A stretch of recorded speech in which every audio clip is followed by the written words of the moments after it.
27 सितंबर 2022, नई दिल्ली। रात के ठीक 3 बजे जब पूरा शहर सो रहा था, तब भारत की राजधानी में एक ऐसा ऑपरेशन शुरू हुआ जिसने एक पूरे नेटवर्क की जड़ें हिला दी। एक ऐसा नेटवर्क जो बाहर से आम लोगों जैसा दिखता था, लेकिन अंदर ही अंदर देश के खिलाफ एक खौफनाक खेल खेल रहा था। और उस ऑपरेशन का नाम था ऑपरेशन ऑक्टोपस। नई दिल्ली का शाहीन बाग इलाका, जहां के लोग सालों से इस बात पर यकीन करते आए थे कि यहां उनकी मर्जी के बिना कोई कदम नहीं रख सकता। गलियों में अंधेरा पसरा था, सड़कें सुनसान थीं और हर घर गहरी नींद में डूबा हुआ था। लेकिन उस रात खामोशी सिर्फ एक तूफान से पहले की शांति थी। अचानक एक घर के दरवाजे पर जोरदार दस्तक होती है। ठक ठक ठक। अंदर सो रहा आदमी घबरा कर उठता है, धीरे धीरे दरवाजे की ओर बढ़ता है और जैसे ही कुंडी खोलता है, उसकी आंखें फटी की फटी रह जाती हैं। सामने खड़े थे खाकी वर्दी में 4 ताकतवर जवान। उनकी आंखों में सख्ती थी और चेहरे पर साफ लिखा था, आज कोई बचने वाला नहीं है। उस आदमी को कुछ समझ आता, उससे पहले ही उसे पकड़ लिया जाता है। ना कोई सवाल, ना कोई जवाब। कुछ ही सेकंड में उसे घसीट कर बाहर खड़ी गाड़ी में डाल दिया जाता है। घर के अंदर से उसकी पत्नी की चीख निकलती है, कौन हो तुम लोग? मेरे पति को कहां ले जा रहे हो? उसकी आवाज सुनकर पड़ोसी जाग जाते हैं। लोग घरों से बाहर निकलने लगते हैं, लेकिन जैसे ही भीड़ आगे बढ़ती है, वो अचानक रुक जाती है, क्योंकि पूरा इलाका पहले से घिरा हुआ था। दिल्ली पुलिस के स्वॉट कमांडो हर गली, हर मोड़, हर छत पर तैनात थे। ऑर्डर साफ था, ना कोई अंदर आएगा, ना कोई बाहर जाएगा। उस रात शाहीन बाग का वो भ्रम टूट गया कि यहां कानून का हाथ नहीं पहुंच सकता। लेकिन यह सिर्फ एक गिरफ्तारी नहीं थी। ठीक उसी समय देश के अलग अलग हिस्सों में एक साथ 12 और जगहों पर छापे पड़ रहे थे। लोग उठाए जा रहे थे, ऐसे लोग जो बाहर से बिल्कुल आम दिखते थे, लेकिन उनका असली चेहरा कुछ और ही था। ये सभी जुड़े हुए थे एक ऐसे संगठन से जो चुपचाप देश के अंदर अपनी जड़ें फैलाने में लगा था, पीएफआई। और ये पूरा ऑपरेशन एक बड़े प्लान का हिस्सा था, ऑपरेशन ऑक्टोपस। अब कहानी पीछे जाती है जुलाई 2022, बिहार, पटना। यहां जश्न की तैयारियां चल रही थीं। बिहार विधानसभा के 100 साल पूरे होने वाले थे। 12 जुलाई को देश के प्रधानमंत्री नरेंद्र मोदी खुद इस समारोह में शामिल होने वाले थे। पूरे राज्य में सुरक्षा खड़ी कर दी गई थी, हर सड़क सजाई जा रही थी, हर कोने पर पुलिस तैनात थी। लेकिन इस चमक धमक के पीछे एक ऐसा अंधेरा पल रहा था जिसकी भनक तक किसी को नहीं थी। पटना का फुलवारी शरीफ इलाका, यहां एक इमारत थी, अहमद पैलेस। व्हाट्सएप मैसेज मिलने के बाद पहला कदम उठाया गया।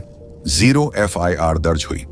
कागज पर यह सिर्फ एक शुरुआत थी, लेकिन असल में यही वो चिंगारी थी जिसने एक बहुत बड़े जाल को जलाना शुरू किया। जैसे जैसे नरेंद्र मोदी के पटना दौरे की तारीख करीब आती गई, वैसे वैसे सुरक्षा एजेंसियों की धड़कन तेज होती गई। अब यह सिर्फ एक मैसेज की जांच नहीं थी, यह एक दौड़ थी समय के खिलाफ। बिहार पुलिस ने उस मैसेज की हर परत खोलनी शुरू की, कॉल डिटेल, लोकेशन, नेटवर्क, और आखिरकार जांच की सुई जाकर रुकी। फुलवारी शरीफ, अहमद पैलेस, 11 जुलाई 2022, सुबह का वक्त। पुलिस की टीम चुपचाप उस इमारत को घेर लेती है। दरवाजा तोड़ा जाता है और जैसे ही अंदर कदम रखा जाता है, वहां का नजारा देखकर पुलिस वालों के पैरों तले जमीन खिसक जाती है। कमरे में मौजूद थे सिमी का पूर्व सदस्य, अतः परवेज, और झारखंड पुलिस का रिटायर्ड दरोगा मोहम्मद जलालुद्दीन। लेकिन वो वहां सिर्फ बैठे नहीं थे, वो बना रहे थे एक पूरी पीढ़ी को। युवाओं को हथियार चलाने की ट्रेनिंग दी जा रही थी। हरकतें, तकनीक और निशाना, सब कुछ सिखाया जा रहा था। लेकिन असली झटका अभी बाकी था। पुलिस को वहां मिला एक मोटा डॉक्यूमेंट, कई पन्नों का, साफ सुथरे शब्दों में लिखा हुआ। उसका टाइटल था India 2047 towards rule of Islam in India. यह कोई आम कागज नहीं था, यह एक ब्लूप्रिंट था, एक ऐसा प्लान जिसमें लिखा था कैसे 2047 तक, जब भारत अपनी आजादी के 100 साल पूरे करेगा, तब तक देश की पूरी पहचान बदल दी जाएगी। पूछताछ शुरू हुई, पहले इनकार, फिर चुप्पी और आखिर में कबूलनामा। उन्होंने माना यह उनका प्लान था, 12 जुलाई को दिन दहाड़े प्रधानमंत्री के काफिले पर हमला करना। जैसे ही यह खबर दिल्ली पहुंची, पूरी राजधानी में हलचल मच गई। यह सिर्फ एक राज्य का मामला नहीं था, यह राष्ट्रीय सुरक्षा का सवाल बन चुका था। जब यह इनपुट अजित डोभाल तक पहुंचा, उन्होंने तुरंत समझ लिया, पानी अब सिर से ऊपर जा चुका है। 15 जुलाई 2022 इंटेलिजेंस ब्यूरो ने एक और गिरफ्तारी की, मरगूब अहमद दानिश। उसका फोन खोला गया और जो सामने आया वह और भी डरावना था। एक व्हाट्सएप ग्रुप, गजवा ए हिंद, इस ग्रुप में सीमाओं के पार के कनेक्शन थे, पाकिस्तान, बांग्लादेश और आतंकी संगठनों से जुड़े लिंक। अब तस्वीर साफ थी, यह कोई छोटा नेटवर्क नहीं था, यह एक ऐसा जाल था जो देश के अंदर धीरे धीरे फैल रहा था। उसी दिन एक बेहद गुप्त मीटिंग हुई। कमरे में मौजूद थे प्रधानमंत्री नरेंद्र मोदी, गृह मंत्री अमित शाह और अजीत डोभाल। कमरे में सन्नाटा था। डोभाल ने सारे सबूत सामने रखे, फाइलें, डॉक्यूमेंट, डिजिटल ट्रेल, और फिर धीमी आवाज में कहा, ये लोग प्रधानमंत्री की हत्या का प्लान बना रहे हैं और अभी भी खुले घूम रहे हैं। कुछ सेकंड की खामोशी, फिर उन्होंने कहा, मैं वचन देता हूं, आज से 90 दिन के अंदर इस नेटवर्क को जड़ से खत्म कर दिया जाएगा। डोभाल जानते थे, यह कोई आम संगठन नहीं है, यह खुलकर वार नहीं करता, यह छुपकर जड़ें फैलाता है, यह खुद को दिखाता है, एक सामाजिक संगठन के रूप में स्कूल चलाता है, गरीबों की मदद करता है, ह्यूमन राइट्स की बात करता है, लेकिन अंदर ही अंदर कुछ और ही खेल चलता है। अगर बिना ठोस सबूत के कार्रवाई होती तो हालात भड़क सकते थे, देश भर में तनाव फैल सकता था और उन्हें मिल जाता विक्टिम बनने का मौका।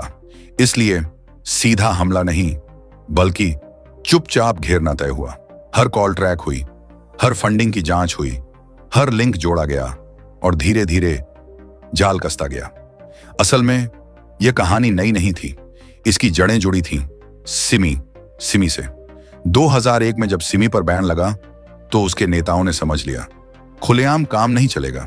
इसलिए 2006 में उन्होंने अलग अलग संगठनों को मिलाकर एक नया चेहरा बनाया, PFI।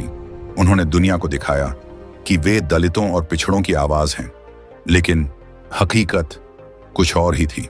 2010 केरल, एक प्रोफेसर TJ जोसेफ, उनका कसूर क्या था? सिर्फ इतना कि उन्होंने एक प्रश्न पत्र में कुछ ऐसा लिख दिया जो कुछ लोगों को पसंद नहीं आया, और इसकी सजा इतनी खतरनाक थी कि सुनकर रूह कांप जाए। उनका हाथ काट दिया गया। समय बीत रहा था, लेकिन खतरा खत्म नहीं हो रहा था। 2016 तक इस संगठन के खिलाफ 125 से ज्यादा दंगों के केस दर्ज हो चुके थे। फिर 2017 में एक और चौंकाने वाला खुलासा हुआ। केरल से जो युवा अचानक गायब हो रहे थे और बाद में आई SIS जैसे आतंकी संगठनों में दिखाई दे रहे थे, उनकी कड़ियां सीधे इसी नेटवर्क से जुड़ रही थीं। यह सिर्फ विचारधारा नहीं थी, यह एक पूरा सिस्टम था। गल्फ देशों से हवाला के जरिए पैसा आता था और उस पैसे का इस्तेमाल होता था दंगे भड़काने में और अदालतों में लड़ने के लिए वकीलों की पूरी फौज खड़ी करने में। यानी सड़क से लेकर सिस्टम तक हर जगह धीरे धीरे पकड़ बनाई जा रही थी। यहां तक कि कुछ राज्यों की पुलिस में भी उनके लोग मौजूद होने के संकेत मिलने लगे थे।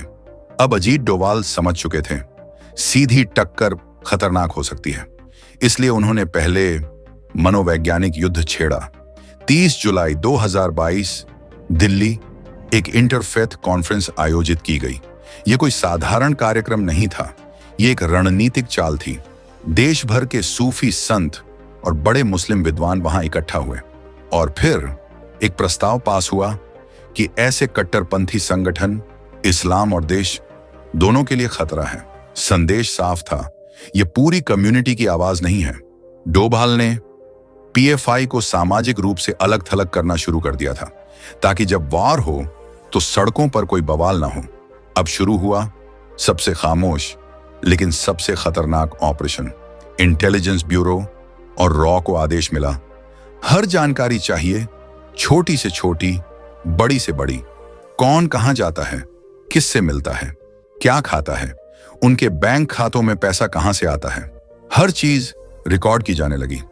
अगले 2 महीने देश की एजेंसियां चुपचाप साए की तरह उनके पीछे लगी रहीं। फोन टैप हो रहे थे, लेकिन उन्हें भनक तक नहीं थी।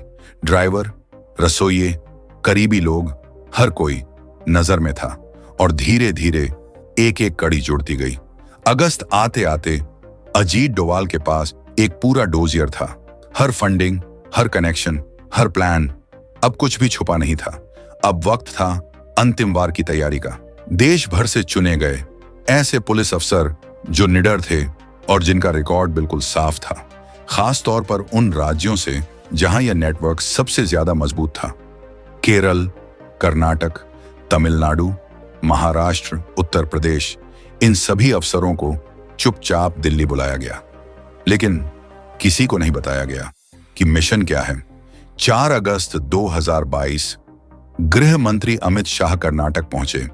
बाहर मीडिया को लगा यह एक सामान्य राजनीतिक दौरा है, लेकिन अंदर एक ऐसी स्क्रिप्ट लिखी जा रही थी जो आने वाले दिनों में पूरे देश को हिला देने वाली थी। इस ऑपरेशन की सबसे बड़ी चुनौती थी गोपनीयता। अगर जरा सी भी खबर बाहर जाती तो सारे लोग अंडरग्राउंड हो जाते और महीनों की मेहनत पानी में चली जाती। इसलिए एक और प्लान बनाया गया। 2 सितंबर 2022 प्रधानमंत्री नरेंद्र मोदी कोची पहुंचे आईएनएस विक्रांत के उद्घाटन के लिए। आईएनएस विक्रांत कार्यक्रम खत्म हुआ। प्रधानमंत्री दिल्ली लौट गए, लेकिन अजीत डोवाल वहीं रुक गए। रात का समय, कोची का एक गेस्ट हाउस, दरवाजे बंद, मोबाइल साइलेंट, और अंदर बैठे थे केरल पुलिस के डीजीपी और कुछ चुनिंदा सीनियर अफसर। बातें धीमी आवाज में हो रही थी। नक्शे टेबल पर फैले थे।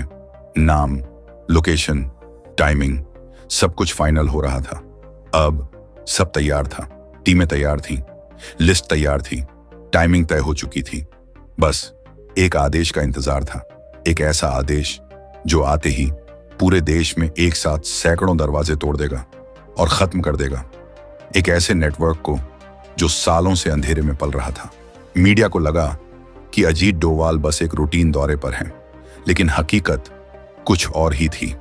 वो दुश्मन के गढ़ में घुस चुके थे और वहां चुपचाप एक ऐसा जाल बिछा रहे थे जिससे निकलना अब नामुमकिन होने वाला था। कोची के बाद वो बिना किसी शोर के मुंबई पहुंचे। गवर्नर हाउस में दरवाजे बंद हुए और महाराष्ट्र पुलिस के साथ एक और गुप्त बैठक हुई। अब हर राज्य, हर एजेंसी धीरे धीरे एक ही धागे में बंध रही थी। दिल्ली, एक हाई वोल्टेज मीटिंग। कमरे में मौजूद थे प्रधानमंत्री नरेंद्र मोदी, गृह मंत्री अमित शाह, राष्ट्रीय सुरक्षा सलाहकार अजीत डोवाल और आईबी चीफ तापन डेका। कमरे में सन्नाटा था। डोभाल ने फाइल खोली और कहा, तैयारी पूरी है। 15 राज्यों में इनके ठिकानों की पहचान हो चुकी है। हर नाम, हर लोकेशन, सब कुछ हमारे पास है। कुछ पल की खामोशी, फिर नरेंद्र मोदी ने धीमी आवाज में कहा, याद रखिए, हमारी एक छोटी सी गलती देश को जला सकती है। हमें उतावलेपन से बचना है। संदेश साफ था। वार ऐसा हो कि सांप भी मर जाए और लाठी भी न टूटे। केरल, जहां इस नेटवर्क की जड़ें सबसे गहरी थीं, वहां चेयरमैन ओयमय सलाम के घर का दरवाजा तोड़ा गया। दिल्ली में राष्ट्रीय अध्यक्ष परवेज अहमद को सीधे बिस्तर से उठाया गया। कर्नाटक, तमिलनाडु, उत्तर प्रदेश, बिहार, हर जगह कहानी एक जैसी थी। दरवाजा टूटा और कुछ ही सेकंड में खेल खत्म। नेताओं को संभलने का मौका तक नहीं मिला। जब तक उन्हें समझ आता, वो पुलिस की गाड़ियों में बैठ चुके थे। जैसे ही सूरज निकला, खबर आग की तरह फैल गई। समर्थकों ने केरल और तमिलनाडु में बंद का ऐलान किया। कई जगहों पर बसों में आग लगाई गई, पेट्रोल बम फेंके गए। राष्ट्रीय स्वयंसेवक संघ के दफ्तरों को निशाना बनाया गया। देश का माहौल गर्म होने लगा था। डोभाल ने इसका अंदाजा पहले ही लगा लिया था। रैपिड एक्शन फोर्स पहले से ही संवेदनशील इलाकों में तैनात थी। हर संभावित चिंगारी को शुरू होने से पहले ही दबा दिया गया। पहले ही राउंड में 106 बड़े नेता गिरफ्तार हुए। उनके पास से मिले लैपटॉप, डॉक्यूमेंट्स, डिजिटल सबूत, और जो सामने आया वो और भी चौंकाने वाला था। बम बनाने के तरीके, हिट लिस्ट, विदेशी फंडिंग के सबूत, सब कुछ अब खुलकर सामने था। बड़े चेहरे सलाखों के पीछे थे, लेकिन दूसरी लाइन के लोग अब भी बाहर थे और वो खामोश नहीं थे। वो बदले की आग में जल रहे थे। दंगे भड़काने की प्लानिंग अभी भी जारी थी। उधर उन्हें लगा शायद अब वो संभल सकते हैं, कानूनी लड़ाई लड़ सकते हैं, लेकिन अजित डोवाल ने उन्हें एक सेकंड का भी मौका नहीं दिया, क्योंकि यह ऑपरेशन सिर्फ गिरफ्तारी के लिए नहीं था। यह था एक ऐसे नेटवर्क को खत्म करने के लिए जो सालों से अंधेरे में पल रहा था। और इस बार वॉर ऐसा हुआ कि ना सिर्फ जड़ें हिली, बल्कि पूरा ढांचा ही धराशायी हो गया। ठीक 5 दिन बाद जब देश फिर से गहरी नींद में था, तब एक बार फिर खामोशी को चीरते हुए दरवाजों पर दस्तक शुरू हुई। थक थक थक। इस बार निशाना थे वो लोग जो जमीन पर दंगे भड़काने वाले थे, जो सामने नहीं दिखते थे लेकिन आग वहीं लगाते थे। शाहीन बाग से लेकर निजामुद्दीन तक, मैसूर से लेकर मालेगांव तक, एक बार फिर पूरे देश में छापेमारी की लहर दौड़ गई।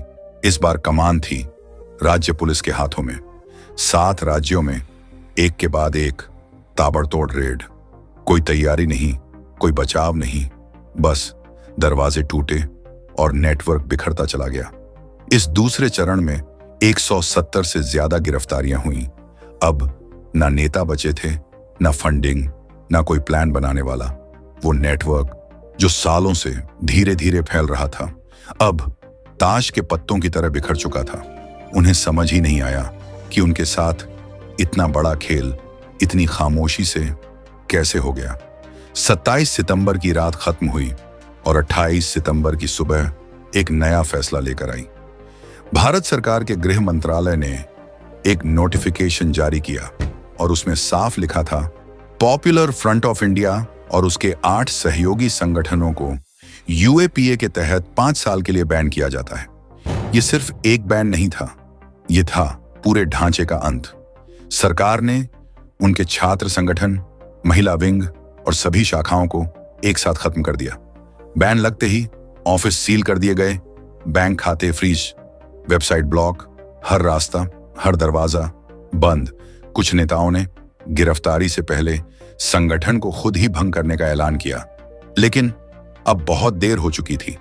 ऑपरेशन ऑक्टोपस सिर्फ एक ऑपरेशन नहीं था, यह था भारत की सुरक्षा एजेंसियों की एक सुनियोजित जीत।